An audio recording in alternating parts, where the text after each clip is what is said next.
შემდეგი განხილვის თავი წიგნიდან მიწიერი ჰუმანოიდური ცივილიზაციების ისტორია, ავტორი ბორევი ვეა, არის თავი დასახელებით იმპერატორი ხუანდი. აქა ლექსია მოყვანილი.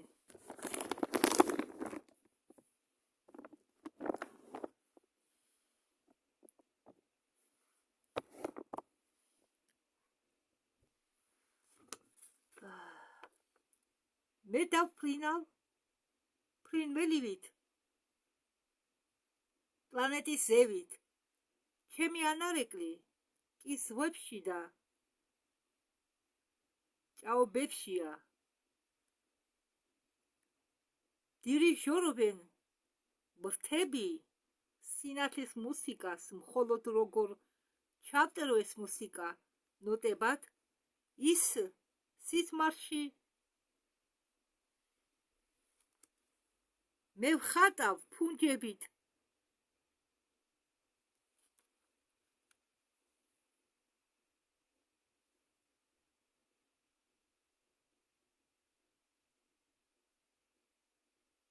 მზის ჩასვლამდე.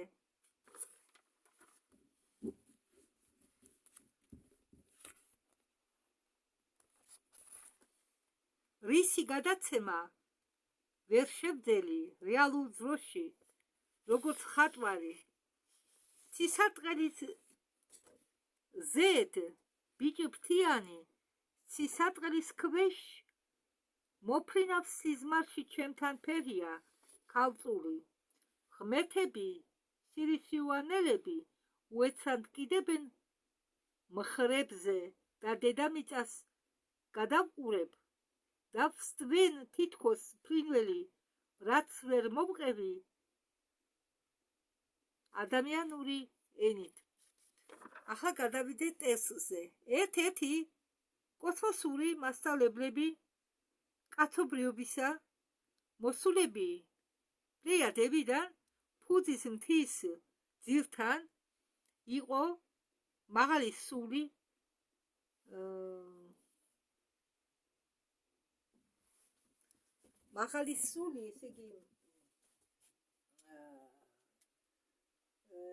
ესე იგი სულიერი ენერგია, მაღალი სულიერი ენერგია.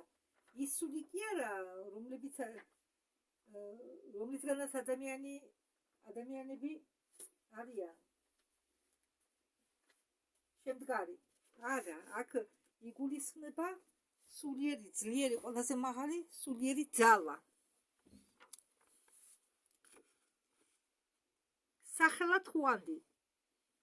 აქ მზის ტაძრის დიდ ბუდისტურ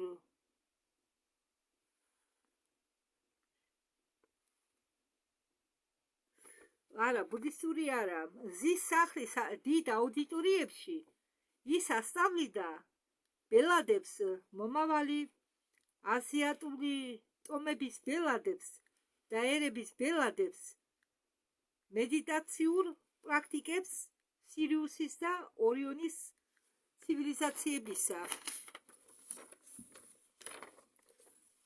ფილოსოფიას დიდი დათვის და პლეიადელებისა, ვეგი და ანდრომედას ცოდნებს.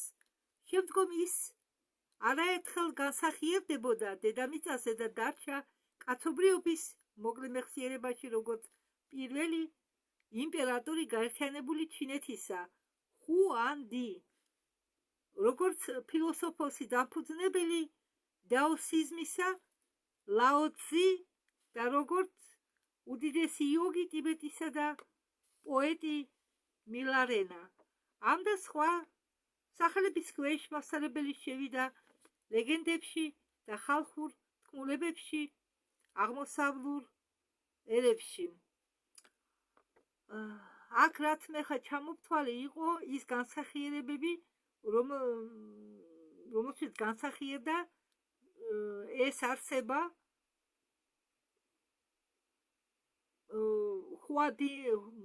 ხუანდინის ავატარის ჩათვლით. ახლა კი გავაგრძელებ. ხუანდის ხმა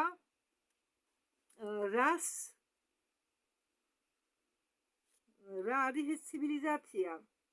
ჩვენთან მაღლა ცივილიზაცია, რომელსაც ფიზიკური სხეულები არ აქვთ და ისინი დროს არ ემორჩილებია. და მათთან ერთად ამ ხუანდინმა ამ რა ცივილიზაციის წარმომადგენლებთან ერთად მოიტანა იაპონიაში მაღალი სულიერი ჭეშმარიტება და ადამიანების სრულყოფილების მთლიანი სისტემა. სხვათა შორის მე ახლა დავიწყე თარგმნა წიგნისა, რომელიც უпросторად კანონისა, მასალებისა, რას მასალებისა, დიახ, ამ რას მასალებისა, რომელიც ახლა მე ვახსენე, ამ ცივილიზაციამ ჩვენ გამოგვიგზავნა კანონები, მასალა, რას მასალები, ანუ ერთის კანონი, ამ კანონით ცხოვრობენ კოსმოსში, ვინც ცხოვრობს ამ კანონით, იმათი ცხოვრება დასაკვირველია სხვა მიმართულებით მიდის. და ბევრი იყო მცდელობა ამ რა კანონის დედამიწაზე გადმოტანის, მაგრამ ბევრჯერ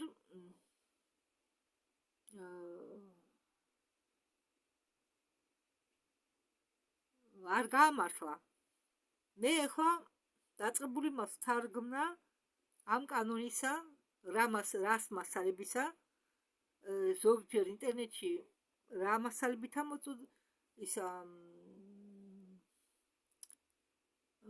შეგიძლია, რათა ინტერნეტში არის ბევრი პიროვნებები, რომლებიც კითხულობენ ამ მასალას. მე, როდესაც ვიწერდი ამ მასალას, ამ რას მასალას, ანუ ერთის კანონს, მე ავირჩიე იგორ ткаченко, რატომაც ჩემმა გულმა მიკარნახა, რათა ის ტექსტსაც აჩვენებს ადამიანს.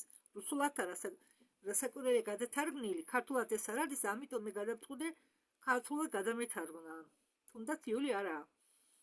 ისეთი ტერმინებითაა მოწოდებული. ხო და მე ახლა ვთარგმნი უკვე მესამე წიგნს. ეს მასალა, რას მასალა?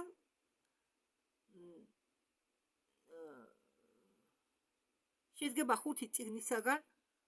ყოველი წიგნი შედგება 27 სეანსებისაგან. მე მაქვს გადმოწერილი სათხა 48 სეანსი. ეს გამოდის, მე მგონი 3 წიგნი, იმიტომ რომ თითო წიგნი შედგება 27 სეანსებისაგან, თუ არ ვცდები. და ამიტომ მე ხა თქვენ გაჩვევთ ამ ცივილიზაციას, ამიტომ ხშირად გავიმეორებ ამას. ხუანდის ჰქონდა კავშირი რას ცივილიზაციასთან, მე კი მინდა ახლა თქვენ მოგამზადოთ, რომ არის რა კანონის, ერთის კანონის მასალა, რომელსაც მე წარგიდგენთ ახლა მომავალში, არ ვიცი, მაგრამ შევეცდები ახლა მომავალში წარვადგინო, რადგან თარგმანსაც დრო უნდა. მანამდე სხვა თარგმანს წარმოგიდგენთ.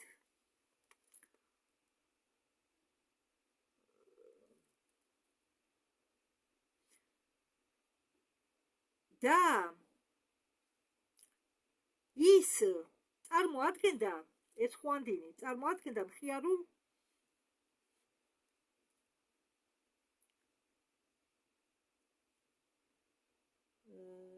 ეს ჭეშმარიტება წარმოადგენდა მხიარულ თეორიულ ნაწილს და უხარისო პრაქტიკებს.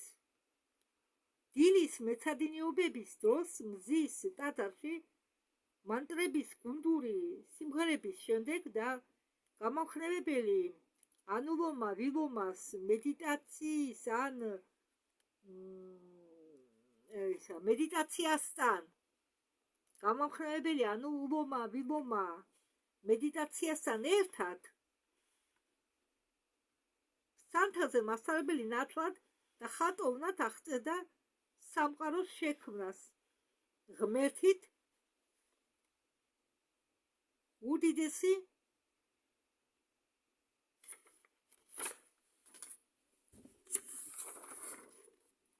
სიცარიელეთი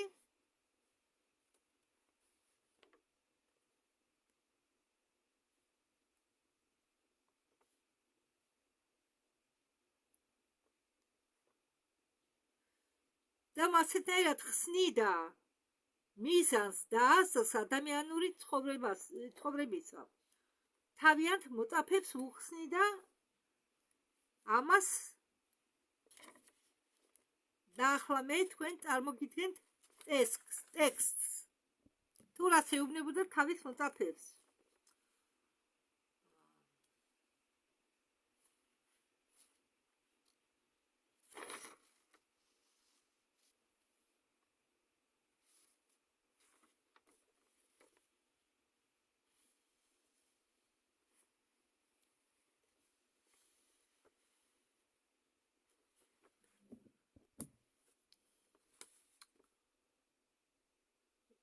ის ამბობდა, ხვანდინი ამბობდა, ყოველთვის იყო და არის ერთი ცნობიერების წყარო, ღმერთი. აქ ხვანდინიმ ის ღმერთი კი არის გულისხმა, რომელსაც სცემენ თაყვანს დედამიწაზე, არა. აქ ხვანდინმა იგულისხმა ის ღმერთის შექმნელი, რომელმაც ყველაფერი შექმნა სიცარიელისაგან. და ეს სიცარიელეც გონივრულია, გაცნობიერებული. ან სხვანაირად უდიდესი სიცარიელე დაო. ხო, როგორც მოგითხარი. და ამ სიცარიელეს ხვანდინმა დაარქვა დაო.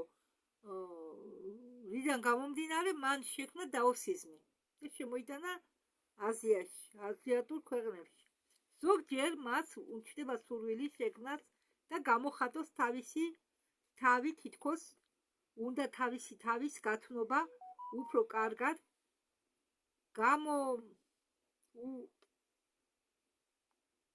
გამოუყოფი მდგომარეობიდან შექმნელმა შექმნა სინათლე და პლანეტები. ეს იყო ან თვითონ ვარსკვლავები და პლანეტები.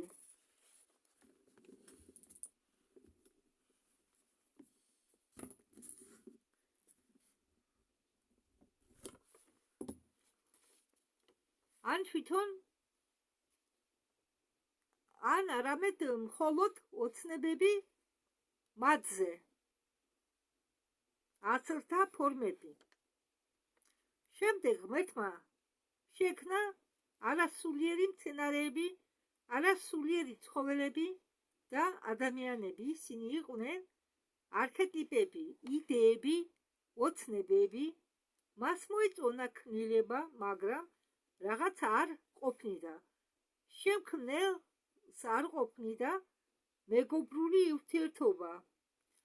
მას არ ვიყავდა, ვისაც შეიყვარებდა. მაშინ შექმნელმა გადაწყვიტა შეეყვარა საკუთარი თავი და შექმნა თავის ნაწილებიდან თვითგაცნობიერებული არსებები, რომლებიც შეძლებდნენ მისი სიყვარულის და სიხარულის გაზიარებას. მილიარდი და მილიარდი უსხეულო სულები გამოვიდა ღმერთისაგან შექმნილი მის მსგავსად. ჩვენ ყველანი ვიყავით შექმნილი უცებვე დასაწყისში. აქ ბორევი გულისხმობს სულებს. ჯერ იყო სულის თესლები, შემდეგ ამ სულის თესლზე, როგორც ფენოვანი ყველი, ეწებებოდა სულის გარსები ამ სულის თესლის განვითარებასთან, ევოლუციასთან ერთად.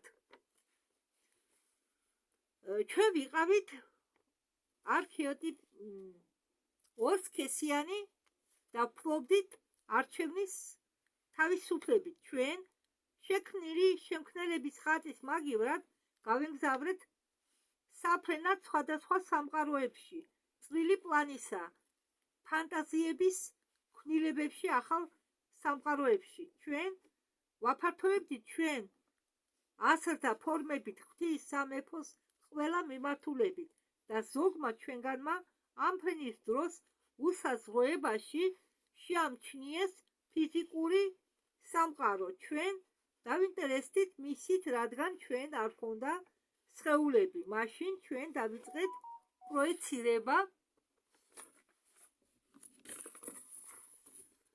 ნაწილისა საკუთარი თავებისა. და ამიტომ ამბობენ, მე მინდა თქვენ ამას დავამატოთ, რომ ფიზიკური სამყარო არის ილუზია. ვეგის ვარსკვლავებზე მივედით ვეგის, ესე იგი, დავიწყოთ ჩვენი საკუთარი თავებისა პროექტირება ვეგის ვარსკვლავებზე, იმისთვის რომ გაგვეგო რა არის მზე. შემდეგ ჩვენ განვასახიერდით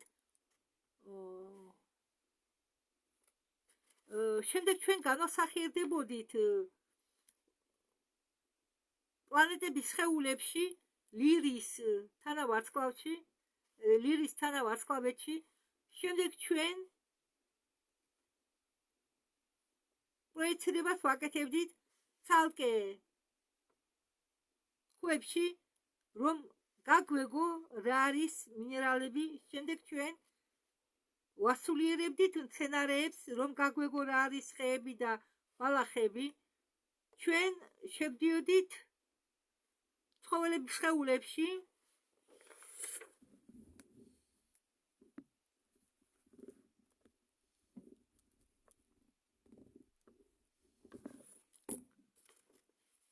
და ადამიანებში იმისთვის, რომ გაგვეგო რატომ მოსწონთ მათ ჭამა, წყლის დალევა, მოძრაობა და ურთიერთობა სხვა არსებებთან. ყოველი ამდაგვარი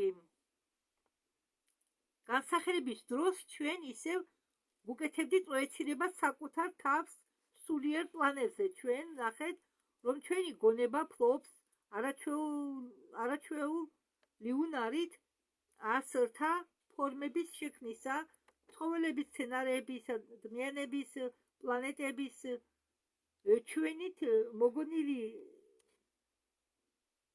ცხოველებმა დაიწყეს გამჟღავნება და შემჭიდროება თავიანთი ფორმებისა მათ მიერ მოგონილ პლანეტებზე და ჩვენ გამსახიერდებოდით ამ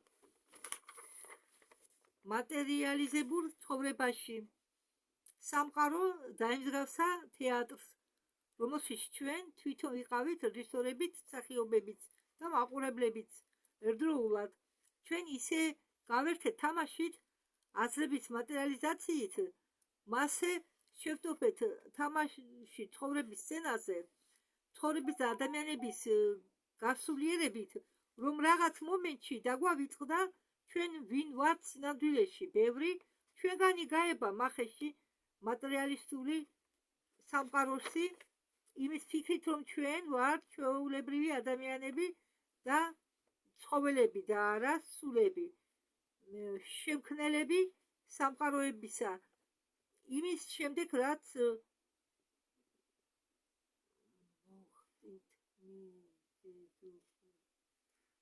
მოხვდით მიზეზობრივ შემდეგობრივი კანონის გავლენის ქვეშ, კიდევ გავიმეორებ, იმის შემდეგო, რაც მოხვდით მიზეზობრივ შედეგობრივი კანონის გავლენის ქვეშ, ჩვენ ნაწილობრივ დავკარგეთ ნების თავისუფლება. ახლა ჩვენი ცხოვრების მიზანი დედამიწაზე არის განვითარება სულის იმ ნაწილისა, რომელიც არის განსახიერებული სულის დონის ვიბრაციამდე და შექმნელთან შეწყმა, მაგრამ დაბრუნებისთვის დასაწყისში ჩვენ უნდა გავიხსენოთ, რომ ყოველი ადამიანური არსებას, ყოველ ადამიანურ არსებას აქვს ღვთაებრივი ნაპერწკალი, რომლის ბუნება სიყვარულია. თავისუფალი ნება არის აბსოლუტური უნივერსალური უფლება ყოველისა ცოცხალი ყოველი სიცოცხლისა, რომ სამყაროში ყველაფერი წმინდა იმის დამოუკიდებლად მოგწონს თქვენეს თუ არა. ადამიანის სულიერი აღდგენა შეუძლებელია ფიზიკური, ემოციალური და წვინიერი განვითარების გარეშე. ერთდროულად, ოდესღაც ერთ-ერთი წარსულ ცხოვრებაში მე ვიყავი მოსიარულე სუფიური პოეტი. ამას ბორევი თავის თავზე ამბობს. თავის ერთ-ერთ განსახიერებაში ის ყოფილა სუფიური პოეტი. ესე იგი აზიატი ყოფილა, რადგან ჰქონდა კავშირი ხუანდინთან. და ხვდებოდი ხუანდინს, ამბობს ბორევი. მაგ დროს მასალებთან საუბრის გავლენის ქვეშ ვიყავი. მე დამებადა მასეთი სტროფები, როგორც რა არის ჩვენი ცხოვრება, პოეტის მეტაფორა, ელვით შემოტრიალებული სიდან წარმოსახვის და სინათლის თამაში, ილუზია უბედურებების და სასწაულებების. მთელი სამყარო არის თეატრი, ვიცლით კაბებს, როლებს, აზრებს, გონებისა, სულებს და გულებს. ჩვენ იმდენად შევდივართ როლებში, რომ გვავიწყდება მაყურებელი, შემქმნელი. გვავიწყდება მთავარი მაყურებელი, შემქმნელი. რომ გვავიწყდება საწყისი სცენარი, იქ არც ავადმყოფობაა, არც უბედურება, არც უბედურებები არ არის. ჩვენ შემდეგ დარჩება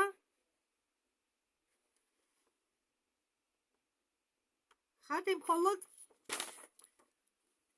მეტაფორა, გაშლილი სინათლეში. ხუანდის პრაქტიკული ნაწილი სწავლებისა შედგებოდა მოძრავი ფსიქოფიზიკური მომზადების სისტემიდან, სადაც იყენებდნენ პრანაიამებს, კიდევ გავიმეორებ, პრანაიამებს, მანტრებს, მუდრებს, ასანებს, ვეგეტარიანულობას, მძიმე მარხვები და მედიტაციები. ხუანდის ყავდა 800 მიწიერი და 200 არამიწიერი მოწაფეები, რომლებაც მიაღწიეს ნირვანას და ისწავლეს ან სწავლობდნენ თავიანთ და ცხვრის სხეულების დემატერიალიზაციას. რაც ნიშნავს სხეულების დემატერიალიზაცია. შეეძლოთ თავიანთი სხეულები გაექროთ და შემდეგ ისევ გამოჩენილიყვნენ. ამას ნიშნავს სხეულების დემატერიალიზაცია. მათგან ნახევარი მასწავლებელმა წაიყვანა სამხრეთ აღმოსავლურ აზიაში, პროვინციაში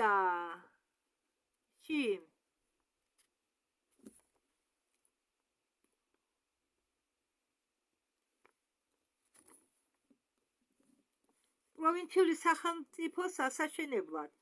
მეორე ნახევარი კი გააგზავნა სხვა მიწების გასანათლებლად.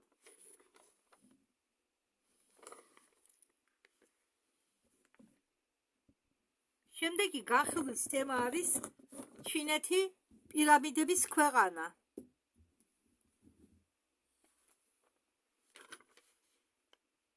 ლექსი გამოვტოვე, პირდაპირ ტექსტზე გადავდივარ. მაგ დროს ჩინეთში არ იყო ძლიერი ცენტრალიზებული ხელისუფლება. ის შედგებოდა ცალკე ბანანისებური რესპუბლიკებიდან და ბრინჯის რაიონებიდან, რომლებიც იმართებოდა არჩეული უხუცესებით მმართველი კლანებისა. კავშირული მმართველობა მჭრელი კონფედერაციებისა იყო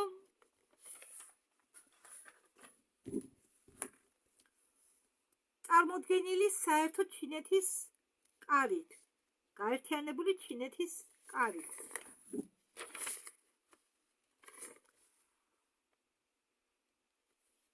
კრებულით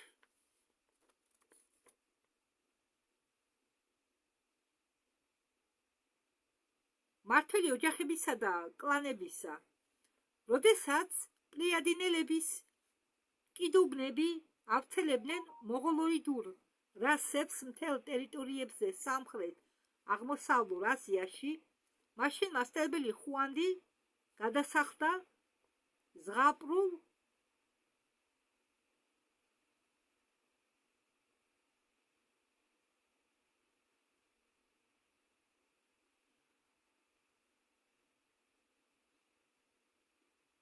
იაპონიასთან ყველაზე ღარიბ პროვინციაში, ჩინეთისა ცენტრალურში. მაშინ ერთი ტერიტორია იყო, ის მერე დაიყო. იაპონელი, ჩინელი, კორეელი, საერთოდ რა გონია თქვენ? ახლა მე თქვენ ერთ რაღაცას გეტყვით. მე სულ მიკვირდა, ახლა ისევ თემას გადავუხვიე. სულ მიკვირდა, რატო გაბარიანი აკუტელები, ესკიმოსები, ადიგეელები, ისა ნანაიცები, ნენეცები, რამდენი ის არის გაყოფილი ერები, ყველა გაბარიან ჩინელებს. მონღოლეთი. სინამდვილეში ესენი ყველანი იაპონელები, ჩინელები შეთვით. ეს არიან ყველა მონღოლოიდები.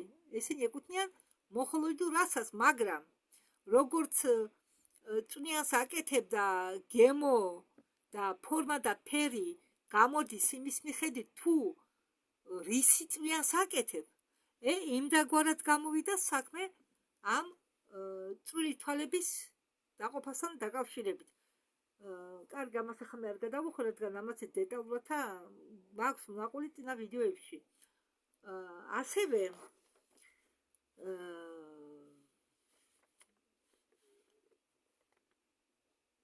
სხვათა შორის მე არ გამიკვირდება თუ ახლაც ავრცელებენ რობოტებს, იმიტომ რომ პური მოკარი არ მახსოვს წყარო, საიდანაც მე ეს გავიგე, რომ თითქოს კოვიდის დროს ხომალდებით ჩამოყავდათ ჩინური სხეულები. ჩინეთში ახალი სხეულები ცვლიდნენ ადამიანებს, რადა ჩინელების სხეული გამზე არ ყოფილა. აბა როგორ გაუძლებენ ყველაფერს ჭამენ ისინი ხოჭო, გველებს, არ ვიცი მე, არ მინდა გამსაჯო. მე ასე გავიგე და პლიადინელებმა იმიტომ შექმნეს მონღოლოიდური რასა, რომ კაცობრიობა გადარჩენილიყო მომავალში და რომელი გადარჩენაზე საუბარი, როდესაც ჩინელების სხეულებს უცლიან. კორეაში რა ხდება, ვინ იცის სამხრეთ კორეაში, ჩრდილო კორეაში. ის ხომ დაკეტილი ზონაა, ხომ არავინ იცის? ხო. კარგით, განვაგრძოთ.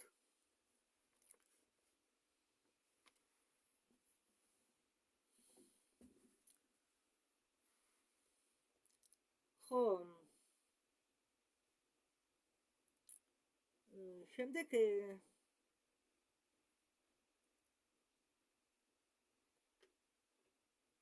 მალე გაერთიანებულმა კარმა აღიარა ვარსკვლავური მასწავლებლის ეთიურ მეფედ და პირველ იმპერატორად ცისქვეშეთისა. ხუანდის მმართველობის დროს ქვეყანაში იყო აღმართული მრავალი უზარმაზარი პირამიდები და აუღწეველი ქალაქები. ერთი მათგანი პირამიდას ფოტო გადაუღო 1945 წლის გაზაფხულზე ამერიკელმა ფრინავმა ზვერავმა ჯეიმს გაუსმანმა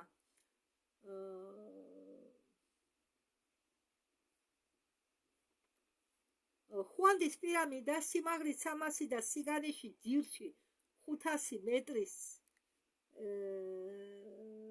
დგას ცენტრალურ ჩინეთში თანამედროვე ქალაქის სიახლოვეს ციანთან.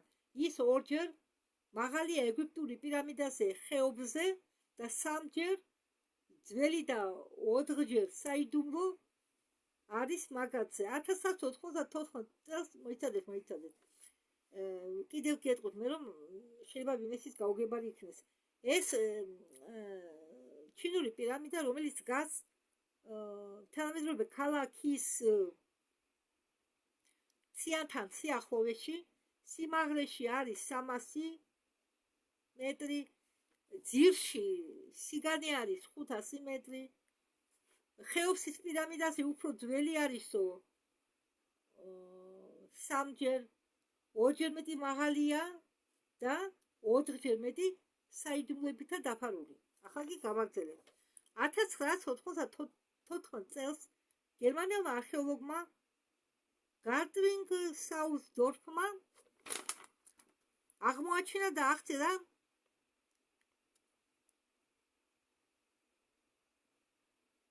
ევროპელებისთვის მთელი პირამიდების ქალაქი 60 კილომეტრში ციანიდან. მასში იყო 17 სწორი პირამიდა, რომლებიც იდგნენ მარტო წყვილად ან სადღესასწაულო რიგებად. 6 კილომეტრში ამ ნაგებობებიდან საუსდორფმა ნახა პირამიდები ბრტყელი კენწეროთი. ნახა პირამიდები ბრტყელი გადაჭრილი კენწეროებით რა, რომელიც გავდა განთქმულ პირამიდას მექსიკელი ინდიელებისა ტეოტიუკანს, ისე რომ გაბლარიან ორი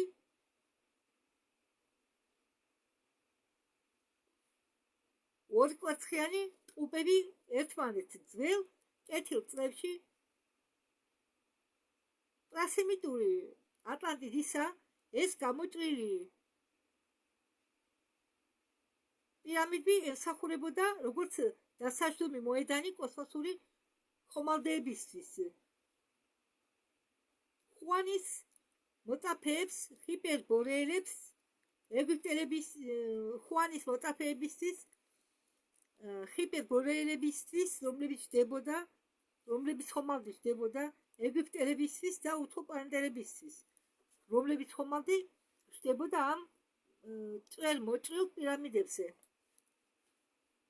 ძლავრი ბატარეა 17 წვრილკენტეროიანი პირამიდებიდან მეჩვიდე სამყაროს ომის დროს იცავდა ჩინელებს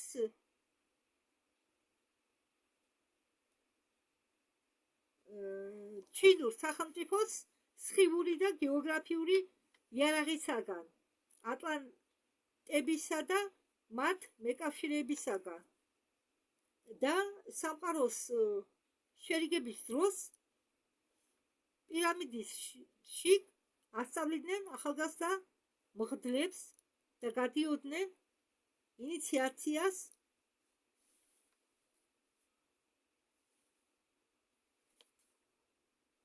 მონაზვნები და მონარქები. ახლო 40 წლის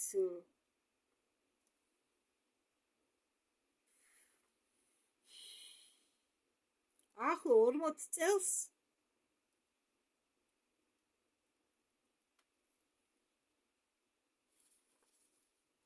ამერიკელი დაახლოებით ალბათ 40 წლისთვის ზვერავები აღმოაჩენენ კიდევ 40-იან წლებში ამერიკელი ზვერავები აღმოაჩენენ კიდევ ერთ ქალაქს სამხრეთ მონღოლეთში. ახლა ეს პირამიდები ჩამარხულია დროის სილით და უდაბნოთი ციკლოპური პირამიდები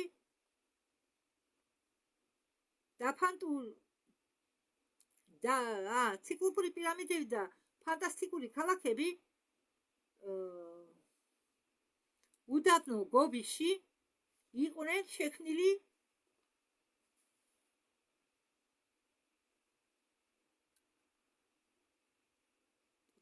პრაარიულ სახელმწიფოში აყვავებულ სანაპიროზე შიდა აზიატურ ზღვასთან ვარსკვლავური მასშტაბებით ბამას ხელმძღვანელობით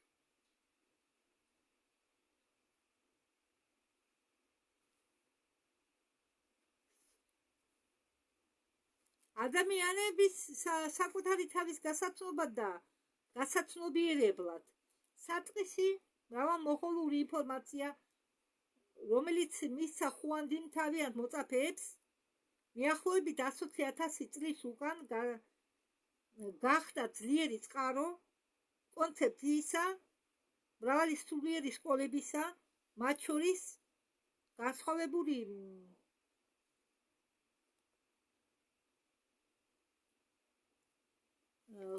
ხდება იქიდან გამომდინარე რაზეც იყო ორიენტირებული სკოლა სხეულის სრულყოფაზე ემოციებზე ინტელექტზე ან სულიერ ზრდაზე მაგრამ როგორც ყოველთვის ხდება ჩვენ დაბაში ცნობლებისა სოფიო გავრცელება მიიღო ყველაფერმა უბრალომ გარეთა სისტემამ ხუანდის სწავლებისა დროის განმავლობაში გარდაიქმნა ტექნიკურ საომრო ბრძოლებში მაგიაში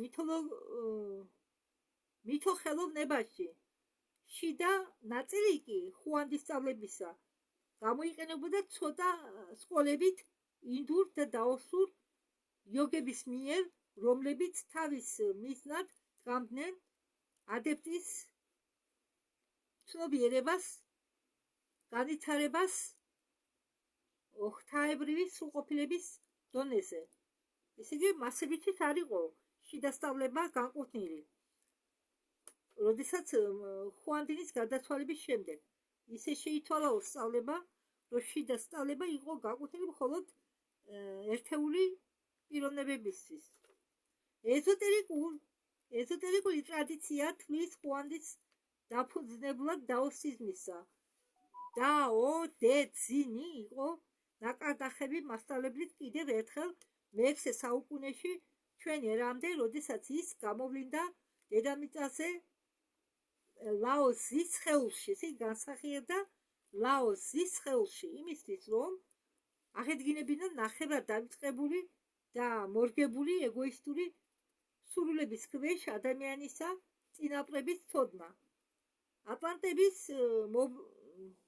მღვდლების სხეულებში განსახიერების დროს ან სხვა ქვეყნების მმართველების სხეულებში განსახიერების დროს ხუანდი არ იღლებოდა გაემეორებინა რომ ღმერთმა შექმნა მხოლოდ მშვენიერი და სუფთა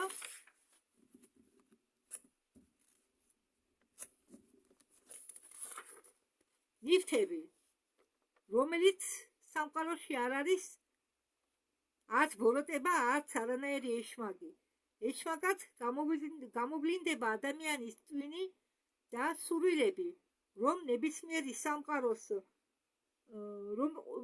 სამყარო მშვენიერია ყველა მის გამოვლინებაში ადამიანი თავის სიცულელის გამო იღებს და ურეს სულთა ნივთებს და იღებს არასულთას ურეს კარგ სურვილებს და იღებს ცუდს ურეს ნათელათლებს და იღებს ბნელათლებს სამყაროებს და საქციელებს უბრალო ხალხთან საუბრის დროს ხუანდის უყვარდა პასუხების გაცემა იგავნების ფორმებით აი ერთი მათგანი ძველ დროს მთების მიღმა ცხოვრობდა ბრმა ხალხი გაიგო ამ ხალხმა სასწაულ თობელზე სპილოზე და გაუშვეს 5 უკეთესი მოწაფე სამხრეთ დაბაში, რომ ყველაფერი გაეგოთ სპილოზე, როდესაც ამ ხუთ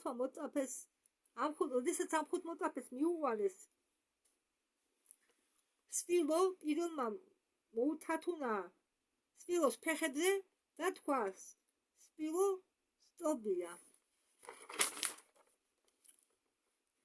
მეორე მოუთათფერა ხორთუმზე და თქვა სპილო გველია.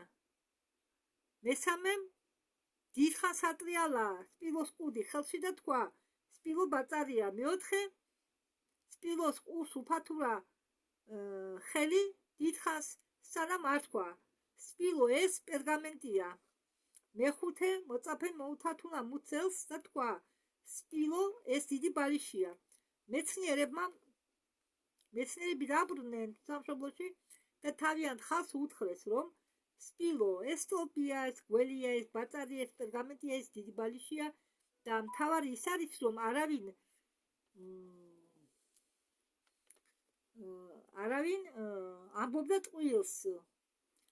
არავინ გაგზავნილებიდან არ ამბობდა ტყუილს. ყველა ამბობდა სიმართლეს, რასაც გრძნობდა და მაინც სპილო ეს არცერთი ჩამოთვლიდან არ არის.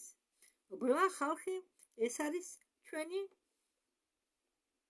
ყოველი მცოდნე სული.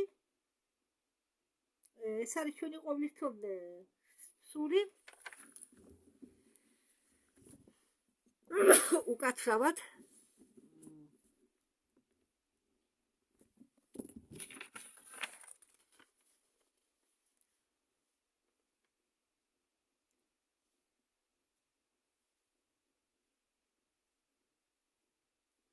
ხელებით და ფეხებით.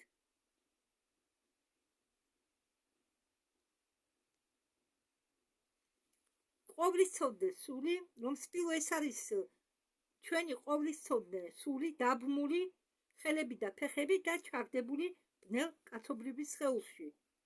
ხუთი მეცნიერი არის ჩვენი ხუთი გრძნობის ორგანო. სპილო კი არის ერთიანი და განუყოფელი სამყარო, რომელშიც ჩვენ ცხოვრობთ.